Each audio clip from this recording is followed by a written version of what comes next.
Isang mapagpalang araw po sa ating lahat. Ako po si Nicole Castillo and welcome po sa aking daily devotion. So, ang topic po natin ngayon is hypostatic union.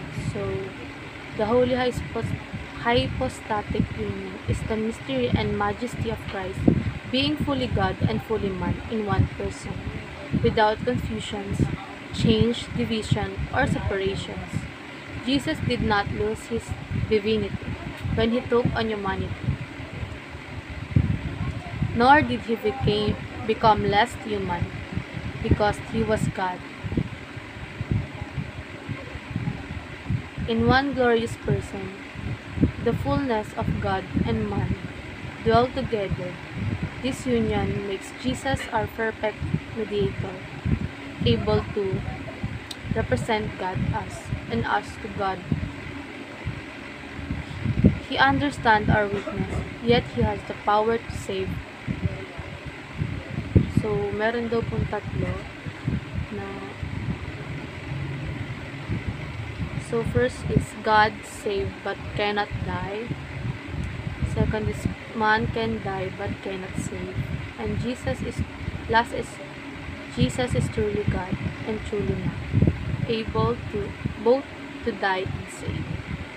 So ayon po sa John chapter 1 verse 14, and the world became flesh and dwelt among us, and we have seen his glory, glory as of the only Son from the Father, full of grace and truth. So, dumako naman po tayo sa ating katuruan po. So, ang sinasabi po ito sa ating katuruan, Jesus Christ must die by becoming human. So, si Jesus daw po ay kailangan maging tao si Jesus para mamatay para sa ating mga kasalanan. So, dahil Diyos siya, hindi siya pwedeng mamatay bilang Diyos lamang. Pero,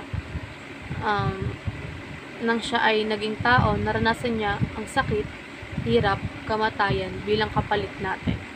So, kumbaga, inaalay ng ating Diyos ang anak ng si Jesus sa krus ng Kalbaryo upang tayo maligtas sa ating mga pagkakasala. So, hindi siya kumbaga nagbuhay hari dito sa ating mundo. So, next is Jesus the God-man, reconciles God and humans. Si Jesus ay both Diyos at tao, dahil dito siya lang ang qualified na mag-reconcile o mag-ayos ng relasyon ng Diyos at tao.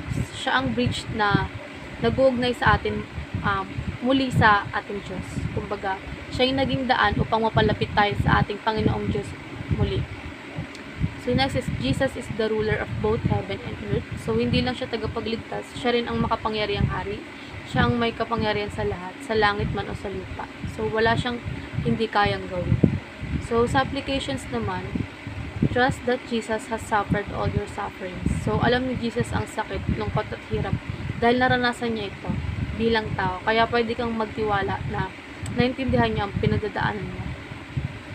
So, next is believe that Jesus can save you to the uttermost. So, walang kasalanan o sitwasyong hindi kayang abutin ng kapangyarihan ni Jesus. Kaya kanyang iligtas ng lubos at walang pagkukulang.